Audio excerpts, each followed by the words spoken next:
Dès l'entrée du canton d'Nkong, dans l'arrondissement de Ngambetika, les premiers indices d'une exploitation forestière questionnable.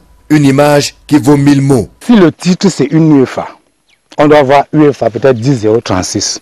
On doit avoir la date d'abattage. On a abattu la Bisican. On doit avoir par exemple le numéro de DF10 qui doit être là.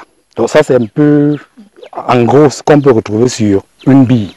Tout d'anormal au bout du compte, en totale violation de la loi forestière. Mais nous poussons notre curiosité plus loin. Et nous voici dans une plantation qui jadis renfermait plusieurs essences. Des essences prisées. Les machines dévastatrices des sociétés forestières sont passées par là. Ça c'était un champ qui appartenait à une communauté. Il l'avait même déjà abattu pour faire le maïs comme on voyait là. Mais il y avait des essences prisées dedans comme le tali, le can, l'aïus, la zobé, la piste de débardage qu'on a suivie là. Ils ont ouvert cette piste de débardage juste pour venir dans ce champ parce qu'il y avait ces arbres là. Donc l'engin arrive jusqu'ici? Oui, bien sûr. Ils ont des engins qui terrassent ça en quelques minutes. Au pillage du bois, s'est ajoutée la destruction de l'environnement. Et ce sont les cours d'eau qui payent le prix fort, rajoutant à la soif d'une population qui rêve toujours de goûter au bonheur d'une eau potable, dans une contrée pourtant gâtée par la nature. Ceci n'est pas le seul où le phénomène existe, dont notre soif de découverte et d'enquête nous amène à aller ailleurs, et nous y allons. Nous sommes toujours à Kong dans un parc à bois. Et vous voyez que non seulement ça c'est une zone à écologie fragile, c'est-à-dire un marécage, où en principe ils ne devraient pas exploiter, mais en plus ils coupent des bois et ils abandonnent comme ceci. Pour eux c'est beaucoup plus d'évacuer les essences prisées, les essences qui ont un mètre cube un peu plus cher. Là ne s'arrête pas le phénomène. À Mansoulé, un des hameaux du canton de Nkong, c'est la même rengaine. Les mêmes causes produisent les mêmes effets. Les bois-ci sont en 3 qualités. Le pachi, l'iroko et le tali. Ça a été abandonné depuis 2018. Et c'est comme ça, ici, partout dans la brousse. Donc, c'est là où, comme les chasseurs entrent, ils voient.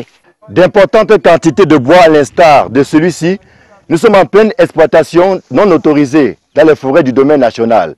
Un phénomène qui a le vent en poupe ici à Mansoulé, un des hameaux du canton Kong, dans l'arrondissement de Ngambetika. C'est un territoire très vaste. Ngambetika, nous sommes à 7200 km², qui dépasse même la région de l'ouest. Ngambetika, rien que l'arrondissement de Ngambetika. Imaginez un seul champ de pouce. Qu'est-ce qu'il peut bien faire? L'exploitation forestière présumée illégale, dont il est question ici, tire sa force dans la complicité qui existe entre les différents acteurs. À tous les niveaux, les complicités sont établies. Et croyez-moi, on ne peut pas entrer dans un arrondissement comme Ngambetika. On porte du bois et les gens ne sont pas au courant. Toutes les couches sont concernées. Pour cette exploitation illégale, il y a vraiment complicité entre l'autorité locale qui est le chef de canton, le chef de poste forestier et le sous-préfet.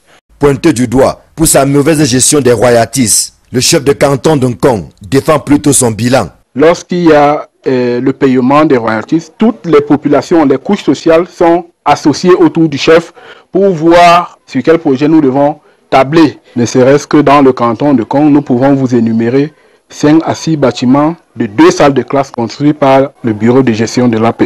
Nous prenons nous-mêmes en charge les enseignants. Il est important de signaler que dans toutes ces écoles, la majorité des enseignants sont les vacataires. Ici opèrent plusieurs entreprises, dont la société Siri du Bamekim, dont le directeur s'est défendu hors caméra, refutant les faits d'exploitation illégale qui lui sont reprochés par la population. Sauf qu'une récente décision du ministre des Forêts et de la Faune donne raison aux dénonciateurs. Parmi les 15 entreprises suspendues le 31 octobre 2019 par Jules Doré Dongo, figure bel et bien la SMK, à qui il est reproché des faits d'exploitation forestière non autorisés dans le domaine national, principalement dans le massif Ina, Oué, Bengbeng. Une exploitation illégale a eu lieu dans la forêt communautaire du Jigjan et celle-ci a été menée par la société Siri du Bamekim. Le chef de poste forestier de l'époque, il a constaté que la SMK avait exploité le Jigjan et il avait abandonné 1200 mètres cubes de bois sur parc. Et ce qui a prouvé que c'était la SMK, c'est le numéro de l'UFA, UFA 08003. J'ai écrit au ministre des Forêts pour lui dire, Excellence, ça se passe mal dans l'arrondissement. Il y a des sociétés qui pillent le bois ici. La suspension dont il est question implique l'arrêt des activités forestières et la saisie des produits exploités en fraude. C'est déjà un pas en attendant d'autres. C'est dire que la lutte doit continuer pour amener les brebis égarées sur le droit chemin, sécuriser les recettes forestières et permettre aux populations riveraines des forêts exploitées de tirer le juste fruit de l'exploitation forestière. Vous-même, vous avez parcouru certains villages dans lesquels vous avez vu des écoles, il n'y en a même pas, les ponts sont en bois. Quand ça pourrit, nous, population villageoise, nous n'avons pas les moyens, les possibilités d'acheter un engin pour pouvoir entretenir ces routes. On a un hôpital qui manque de lumière, qui manque d'infrastructures. On a des écoles, on a des enseignants qui ne sont pas pris en charge, des jeunes enseignants envoyés au lycée. Il n'y a pas de centre de santé. On se débrouille seulement comme ça. Les femmes accouchent simplement comme ça. C'est comme si elles doivent mourir. C'est Dieu qui nous aide ici, là. Et c'est justement ça le drame. C'est que malgré la richesse de ces forêts, l'arrondissement d'Ngambé-Tikar n'a pas bonne mine, faute d'accès aux services sociaux de base. Les populations tirent le diable par la queue